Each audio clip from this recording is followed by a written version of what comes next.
जय हिंद दोस्तों, क्या आप जानते हैं कि रेलवे ट्रैक के नीचे का जो स्ट्रक्चर होता है वो ट्रेन से भी ज्यादा स्ट्रॉन्ग होता है और प्लेटफॉर्म के डिजाइन में एक छोटी सी भी गलती रिस्क में डाल सकता है। आज हम देखेंगे रेलवे ट्रैक, प्लेटफॉर्म, उसके बाद आपका फुट ओवर ब्रिज और इलेक्ट्रिफिकेशन का कंप्लीट सिविल इंजीनियरिंग एनालिसिस। मैं हूं इंजीनियर मिथिलेश कुमार यादव। मैं एक सिविल इंजीनियर हूं और पिछले 11 सालों से construction, planning and project management department में काम कर रहा हूं। अपने हर वीडियो के माध्यम से सिविल इंजीनियरिंग से रिलेटेड सही जानकारी आपको देने की कोशिश है। अगर आप भी सिविल इंजीनियरिंग के बारे में सही जानकारी लेना चाहते हैं तो इस वीडियो के अंत तक जरूर देखें।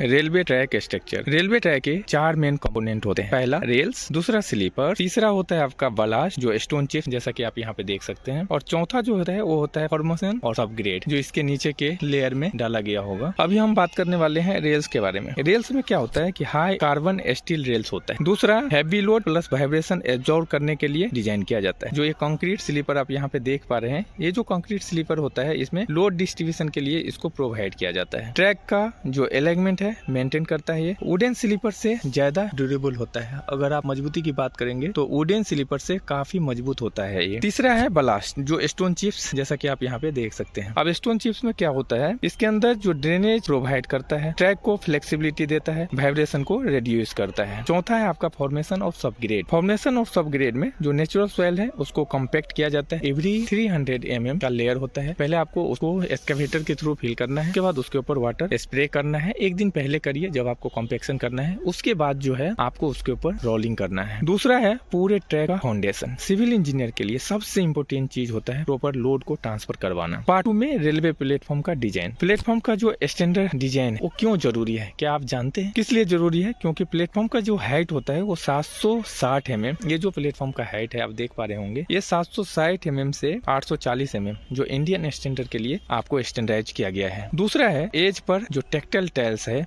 जैसा कि आप ये एज पे देख रहे हैं, जो ट्रैक्टर टाइल लगा हुआ है वो विजुअली इम्पेयर्ड होता है लोगों के लिए, ताकि उसके ऊपर वो स्लीप ना कर जाए। तो anti skid flooring for the safety reason ये प्रोवाइड किया जाता है। तो गलत प्लेटफॉर्म लेवल होने से ट्रेन का जो बोर्डिंग में एक्सीडेंट है वो हो सकता है। अगर आप इसका हाइट ज्यादा कर देंगे तो लोगों को क्या होगा, चढ़ने उतरने में परेशानी होगी या फिर वो एक्सीडेंट का एक रीजन भी बन सकता है। पार्ट 3 में मैं आपको बताने जा रहा हूँ FOB का स्ट्रक्चरल सिस्टम।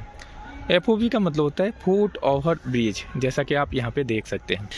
इसमें स्टील ट्रस और पोर्टल फ्रेम जो आप यहाँ पे देख सकते हैं लगा हुआ है। दूसरा है लोड टाइप्स। इसके अंदर लोड क्या क्या कैरी करता है, इसके ऊपर से आप जो भी पैसेंजर होते हैं वो इस प्लेटफॉर्म से उस प्लेटफॉर्म पे जाने के लिए, एक प्लेटफॉर्म से दूसरे प्लेटफॉर्म पे जाने के लिए यूज करते हैं ताकि लोग ट्रैक के होके ना जाए। तो इसलिए यहाँ पे आपका डेड लोड है, live load for the passenger, और तीसरा जो है वो आपका है विंड लोड।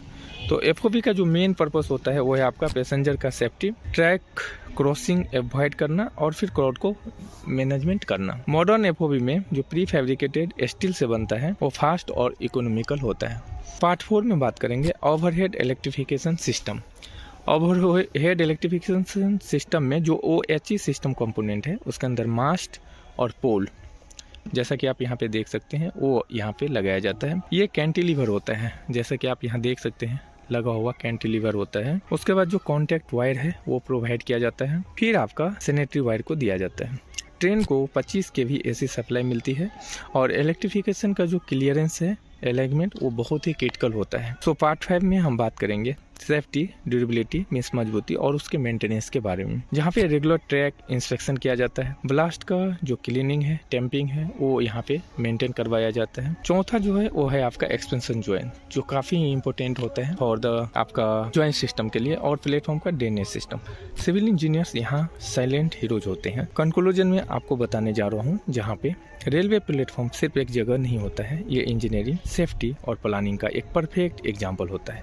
अगर आप सिविल इंजीनियरिंग स्टूडेंट है, कंस्ट्रक्शन फील्ड में इंटरेस्टेड है, तो ये नॉलेज आपके लिए गोल्डन है। Thanks for watching friend. Video कैसा लगा आप हमें कमेंट बॉक्स में कमेंट करके बताइए, और चैनल पर नहीं है तो चैनल को सब्सक्राइब कर दीजिए। जैसे ही आप सब्सक्राइब करेंगे वहाँ एक बेल आइकन मिलेगा, उसको प्रेस कर दीजिए। प्रेस करते ही आपको ऑल का ऑप्शन मिलेगा, उस पर क्लिक कर दीजिए। और नेक्स्ट वीडियो आपको किस टॉपिक पे चाहिए रेलवे इंजीनियरिंग से रिलेटेड जरूर कमेंट करिए। हमारी ऑफिशियल ऐप द घर इंजीनियर प्ले स्टोर में लैब है, आप जाके डाउनलोड कीजिए। और जहाँ पे हम प्रोवाइड कर रहे हैं 1629 प्लस कॉम्पिटिटिव एग्जाम का full coverage, 50,000 plus video courses, 700 plus note, ई बुक, ई लाइब्रेरी और साथ में आपको डेली का करंट अफेयर टेस्ट सीरीज जो आपको लेटेस्ट एग्जाम पैटर्न और लेटेस्ट सिलेबस पे बेस है, उसके अंदर हम प्रोवाइड कर रहे हैं अनलिमिटेड फ्री मॉक टेस्ट किसी भी एग्जाम का, sectional test, advance test, previous year question paper का प्रैक्टिस, डेली का क्विजेज और भी बहुत कुछ। आज ही डाउनलोड करिए और फ्री मॉक टेस्ट देके अटेंड कर। आप जैसे ही कोई भी टेस्ट अटेंड करेंगे, आप अटेंड करने के बाद फाइनल सबमिशन के बाद आपको मिलेगा स्टेट एंड ग्लोबल रैंकिंग, साथ में आपको ईच एंड एवरी क्वेश्चन का detail explanation with example solution के साथ, जिसके थ्रू आप प्रैक्टिस करके अपनी कॉपी में लिखे और उसको जो है दोबारा से टेस्ट दे सकते हैं, इंप्रूवमेंट कर सकते हैं। आपके वीकर सेक्शन के लिए जो है एक्सपर्ट का गाइडेंस मिलेगा। तो आज ही डाउनलोड करिए और फिर मॉक टेस्ट अटेंड करिए।